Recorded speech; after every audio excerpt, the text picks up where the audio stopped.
Hello and welcome to this course with Group 3. This series is all about how to use the new roar distortion unit that was added into Ableton Live 12. This distortion unit gives you a lot of advanced and very flexible types of distortion that you can use all over your records, no matter what style of music you make. It could be used as a complex multi-band saturation or distortion device. You could use it in parallel to kind of thicken up drums, or you can use it creatively as an 808 shaper to customize 808 samples. So throughout this course, we'll be showing you all sorts of different ways you can use this device and sort of showing you the different features as well in a kind of a more practical guide to how to use this distortion. Each of these videos will be organized around a specific style of distortion patch, and I'll make sure to include all of the different loops and samples that I use as well, so that way you can go ahead and follow along with the videos, or you could add in your own samples if you'd like. All those course materials will be available on the Group 3 website, so you can go ahead and download those and then follow along with the videos if you'd like to do so. So for this first video, the patch that we'll be showing you how to make is going to be a way of shaping drums through distortion.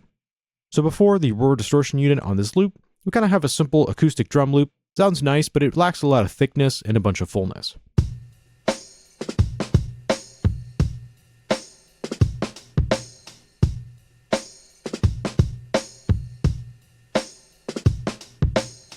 Listen to what it sounds like once we add in this parallel distortion.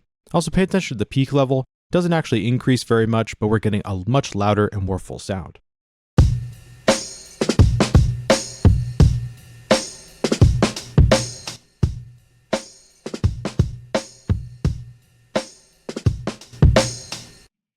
So that's the patch that I'll be showing you how to make in this video.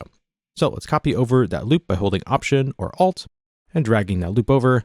I will change the color so everything matches. We will close that out real quick, just so we have a new kind of blank slate to work with here. And then I'm going to go ahead and just grab my distortion and drag and drop it in.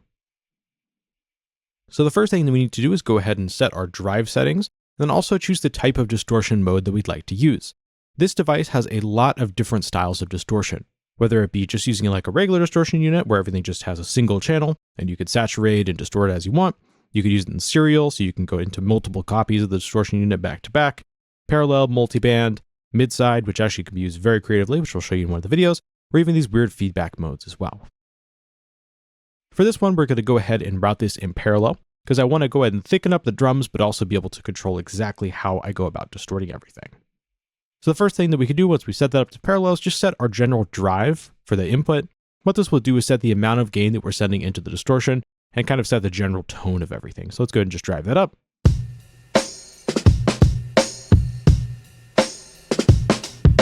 So I'd like 8.4. That's kind of a nice starting point to work with, so that way we have quite a bit of level headed into these different stages of distortion, and that helps thicken everything up. Then the other control that we have over here is going to be this tone shaper. It's almost like a tilt shelf EQ, so if I turn this all the way down, or focus on those low end frequencies, and we're sort of taking out a lot of those highs, or if we put this up, we chop out a lot of those low frequencies and then add a lot of highs. Let's go ahead and just brighten up our loop just a little bit. So let's use like 4%.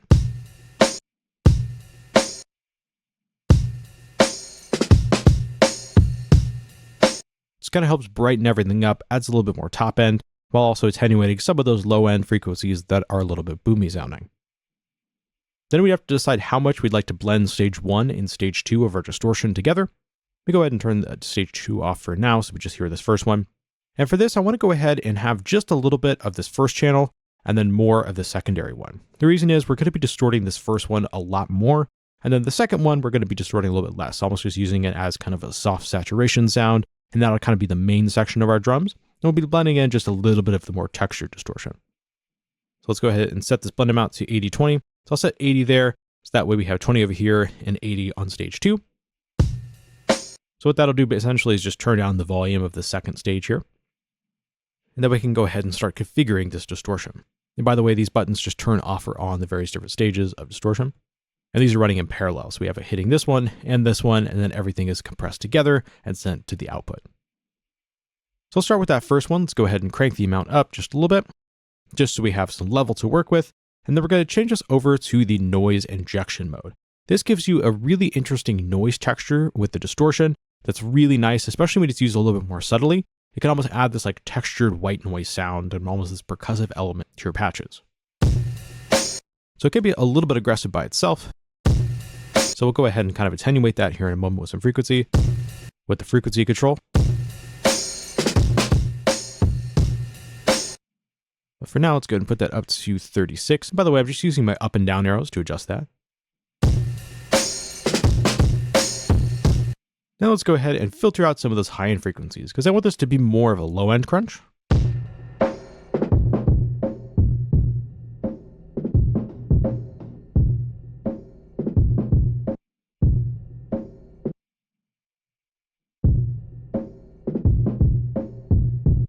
So what this does is gives me a nice texture on the low end, kind of focusing more on those upper mid frequencies, and just adding a little bit more energy and transience to those mids.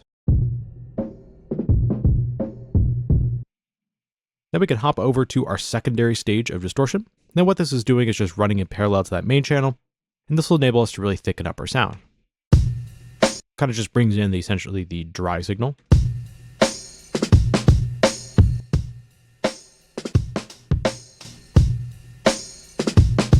And we'll add just a little bit of saturation here. By default, this should be set on the soft sine curve, which is a softer style of saturation. So this is nice just to add a little bit of extra texture to your drums. So I'll turn this up so you can really hear what this is doing. But you can hear we still have a lot of that nice low end. It's not just saturating everything to the point where we lose a lot of lows. So we can kind of use that to thicken everything up and then blend in that first stage to get that texture.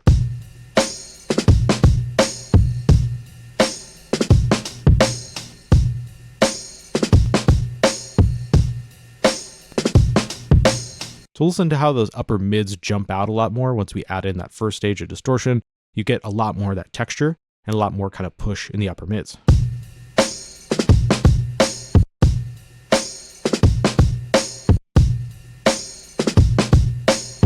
Just helps add a little bit of extra energy to that drum part. Then let's go ahead and play around with some modulation to kind of tighten this up and almost act sort of as like a transient shaper. So this is one of the things that makes this specific distortion device super interesting. There's actually a lot of very complex modulation options. So we press on this menu, we can go ahead and either open these up over here, or you can open them up in this larger menu as well. I usually like to use this one, it's a little bit more streamlined, but if you'd like to view everything simultaneously, you can do so by using this menu.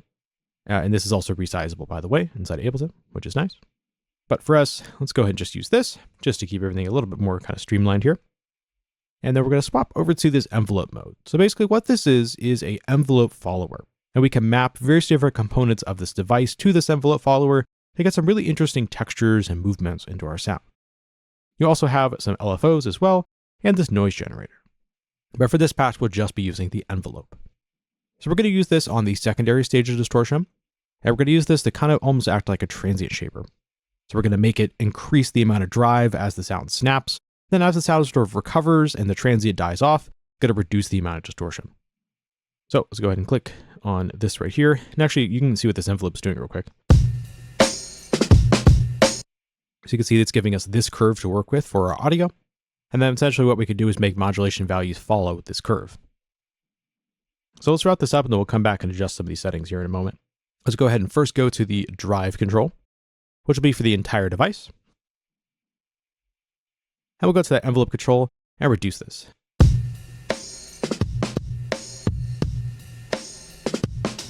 So it almost sounds like a compression now, because now the input drive is dynamically reacting to our modulation. So this gives us a super interesting texture, and obviously we don't want quite that much.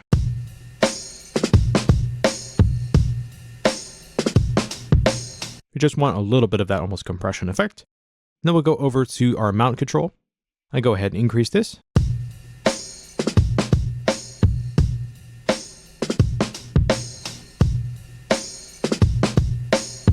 So it has just a little bit of energy whenever I boost this up.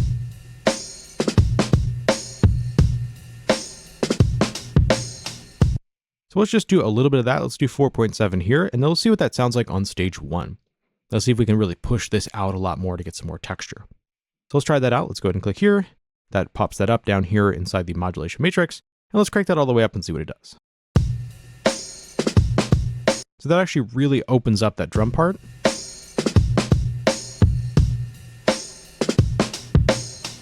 So especially that snap, and you can even see that this is now dynamically responding to the input. What that's doing is really just kind of opening up that drums and gives you a little bit more air on the top end.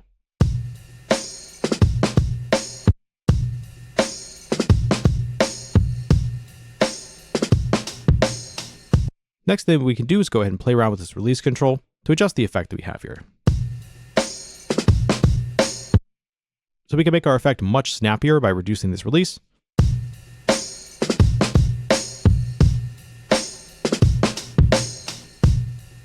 That gives me a little bit more crunch on the whole drum part. Let's also play around with the width of our curve. So whenever they're super short, it gives us more of this initial attack transient and click to everything, but it doesn't kind of blow out the whole sound. So if we crank this all the way up, we almost start to lose some clarity on the drums, but whenever this is put down,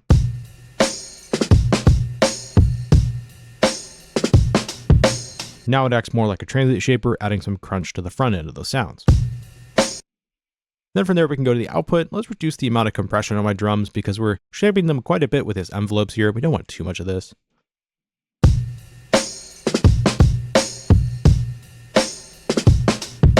So about 17% sounds nice. And then from there, let's maybe reduce some of this just a little bit.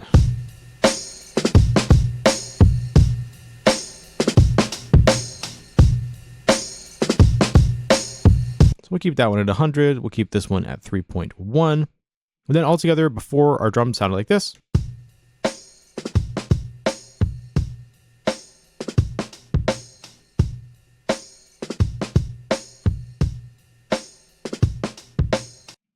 And also pay attention to where that peak level is. It's coming pretty close to 0.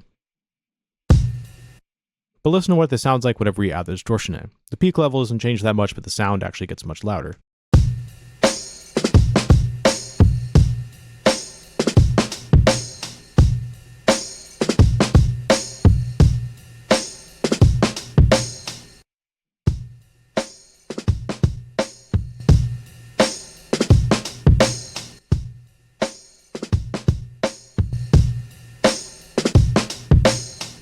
So that shows you how you can use this plugin as a creative drum shaper to really add an interesting textured saturation quality to your sounds.